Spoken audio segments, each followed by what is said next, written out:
YouTube, got yelled at by the neighbor for practicing too loud, so thought I would make this video instead. Welcome to the NAMM Report 2019. So last year I made a bunch of videos about each manufacturer and I talked about them. I took a bunch of notes and stuff. This year I only went for like 4 or 5 hours. Didn't have nearly as much time or as much impetus to do the same thing, to like put in a lot of work.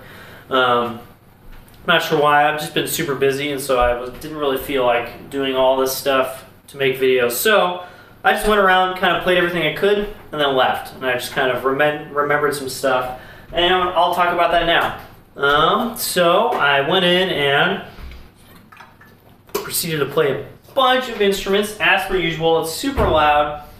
It's not a very good place to try instruments, obviously. I wore my earplugs, which are right here, the entire time because it is so loud. People are playing. There's like percussion instruments over here and guitars over here, and like brass groups are constantly like getting together and like jamming out. It's like, that's great, but wow, that's loud. And I don't always want to listen to that when I'm like trying to test the response of like a bass trombone or something. So obviously not a great environment. There's not a lot of like space to play things. I was also wearing this shirt, which is not super flexible, and a messenger bag the entire time, which also messed with how I play. So a bunch of caveats. This stuff is not like perfect 100% reviews of all the instruments that I played, but it gives you an idea of what I got to see. So I got a little kind of a list here.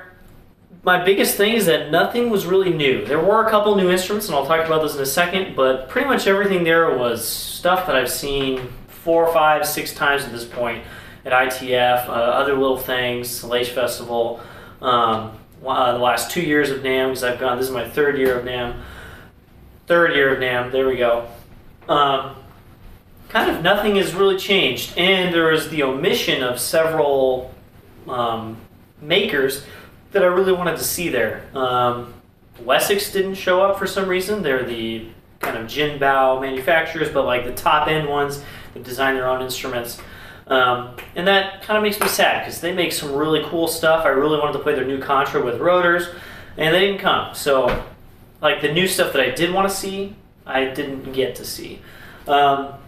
So a couple new things, let's talk about those first because I think they're the most interesting.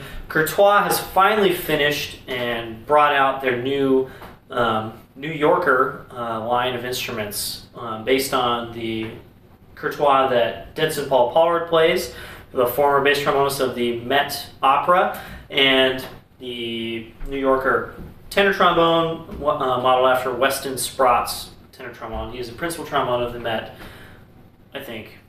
I hope I'm not getting that wrong. And those are cool. They're screw bell instruments, all with Hagman valves. They're really, really well made. Basically a Bach 50 and a Bach 42 copies-ish. Just, you know, kind of made a little more exacting. A couple little tweaks here and there for those artists.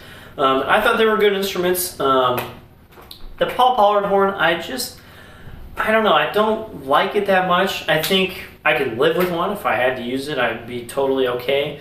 But the sound to me is just a little bland for my tastes, and it just didn't do anything spectacularly well to my taste. Ergonomics were okay. I don't think they were super great. Courtois likes to use that curved slide brace, and that works, I guess, on some instruments and some people. I don't know if it works for me. But it was a cool instrument, and it's cool because they're selling those horns at a much lower price than the previous 550 series, and they come with a screw bell case, a Marcus Bonnet case, which is like a $600 case. I know because I have one. So you get a whole outfit. You get the case and a screw bell instrument for however much they cost, $6,500 or something. Don't quote me on that. I have no idea. And that's pretty cool. If you just want like a ready-to-go travel instrument that is going to be pretty gosh darn good, I think that's a good way to go. The tenor trombone I liked a little more. Maybe a little blander than like a good 42, but I really liked how it responded when you played it loud. It kind of got wider. It's a cool horn. What else? Oh, Bach finally, to my knowledge anyway, brought a good 50 AF3. The 50 AF3 is their new Bach 50 with inline theirs, but they're the new ones by Instrument Innovations with ball bearings and stuff. I've talked about them before, and I've never played a good one. I've always been really disappointed. I keep picking them up and I'm like, wow, this looks good, you know, everything works. And then the valves will be just not very fast, and I'm like, okay. And then I play and I'm sad because it plays so badly. They had weird slots and just like nothing felt good. The sound was not good. And then this year, the 50AF3 was the best bass trombone at the entire show. And I'm not even kidding. It blew everything away because it had the box sound. It also played really easily. Like sometimes you get a horn that has the box sound and then you just don't want to play it because it's super hard to play. You have a horn like mine that has the box sound and sometimes it's kind of hard to play, not very fun. That horn was great. I kind of wanted to buy it. I'm not going to lie. Just like that specific instrument. Apparently they've been making them differently for like a year now. So they're getting better. They changed the fitment procedure for the valves, putting everything together. And I think whatever they did is a good change. And those horns were awesome.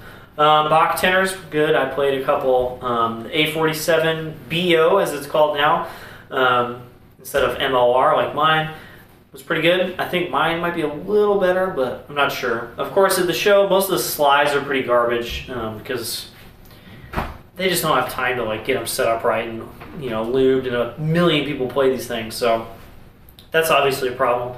And that does change how you think of horns. I think there was another instrument, maybe like a Greenhill or something, that I picked up and then, like, it played really well, but I just couldn't move the slide the way I wanted to, and that made me not like the instrument as much. And that's not a good thing if you're trying to, like, you know, get a horn at a show and really want to sell it or something. You should probably have it in really good working condition, right? The Greenhills were all good. I liked them. I could tell I'd have to change how I play to play with those rotors. They're good. They're pretty open for rotors, and I really liked how it responded, and it worked in all the ranges and stuff. I like the sound.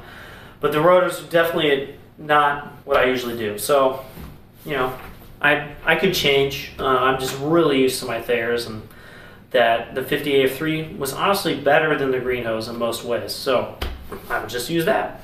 I played the Edwards B502. It's okay. I don't like those valves. There are rotors as well, and they just don't feel even as open as the Greenhills, and they're just kind of constricting me. I also played the Getzen 3062, which is like an even more basic Edwards B454. I love how those play. They're so easy to play. It's like everything I want in a bass trombone, except that they sound so boring. And you know, I can't deal with that. But I could tell that I wanted the sound of the B502, and I wanted the playability of the Getzen or the Edwards B454. I want those to be put together. I don't know if that's possible. I kind of just gone a different route and play box instead. Just easier for me to get the sound first and some of the playability and forget some of the other stuff. What else I have on this list? Oh, the Shire's Q Series trombone. I picked it up and I actually thought it was the Eastman trombone. And I was like, wow, this is really good for being the Eastman bass. I liked it, but I could tell I would probably put a dual bore slide on it just because of how it plays. It was pretty good. I liked it more than the Edwards B502, the James Markey horn. It has a lot of the sound and more playability, and it's like $2,000 cheaper or something like that. I played the other Shire's basses. They had one just with axials and a single bore slide. I liked it, and then they had the Bollinger instrument, which has dual bore slide and Bollinger tuning, which I don't really like. It's super, super weird to me to have flat G here, and you can't pull it out far enough to get to G flat, so it's just mind-blowingly hard to deal with. So I switched the slides around and put the dual bore slide on the axial horn, and I liked it. I don't think I like it more than I like this horn, which I was kind of surprised. Easier in some ways, but not as easy in some other ways, so whatever that means. I've been thinking about getting a Shire's bell section to replace this at some point, or maybe to augment it, and now I'm kind of double thinking that. I'm not really sure. So bass-wise, Bach, top of the heap. I really liked it. I did play the other Courtois AC502, which is their kind of like basic pro intermediate level bass. This year I liked it. Last year I thought it was really boring. This year I would love to have one of those to use at my job at Disneyland. It'd be like the perfect horn. It's just like, it sounds good enough and plays well enough, and it would just, I could tell it'd be like perfect for that job, but I'm not going to buy a $4,000 instrument for that. And that's pretty much it. I don't know, nothing else really grabbed me. I didn't play a lot of the Chinese horns this time around.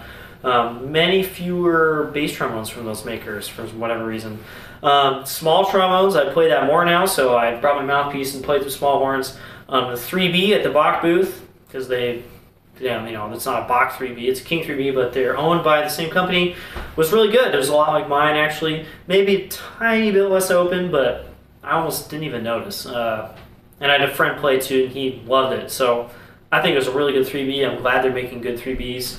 Again, still, I don't know. People keep changing their minds about the modern ones. But I was really happy because mine is almost 40 years old, and that one is brand new, and they're pretty much the same, which is kind of cool that they can have that level of consistency over 40 years of manufacture. Courtois makes an extreme, it's called, instrument that's kind of a 3B copy. It's different in a lot of ways, but I liked it a lot. It was pretty cool. It might be a little heavier than I would like. My 3B is pretty light, and I do like that, actually. It's a little more back balanced than front balanced, but I did like those horns. There's some cool horns at the BAC booth that I did like. They wanted the carbon fiber slide, and I almost couldn't play it because it was so light and fast to move. I'm used to moving this giant dual bore bass slide, and using the carbon fiber slide, it just, I don't know, it blows my muscle memory away, and I just like almost couldn't play it. I would love to play one full time and get used to it. You know, someone send me one, that'd be great. Yeah, large tenor wise, nothing else really blew me away. I played the decarbo horns that are made, you know, not entirely, but mostly out of carbon fiber. I played those in the past and I was not impressed, but this year I was like, you know what, I could use this. I just don't know where I would use it because I don't think it would have a sound that would work in a section, in an orchestra. Even if it sounds good out front, it probably wouldn't sound very good to the people right next to you, which is kind of almost matters more. And I'm like, where else am I going to use a 547 like that? I guess maybe in a quintet or something. Just kind of an interesting horn that I'm not sure. I can't talk right now. An interesting horn that I don't think really has a market. The small horns, sure, carbon fiber. I have a friend who has one. He loves it. He travels with it. Super light. But a 547 with a valve, I mean, it's cool to have a light one, but it needs to have like all the same characteristics of the brass one. So I'm not sure where it's going with that. I'd love to try carbon fiber bass trombone. I know those are coming soon. They didn't have any. Played some euphoniums and stuff. Eastman euphonium I was not impressed with. Adams euphoniums, a couple of them were really good. Another one was just kind of eh.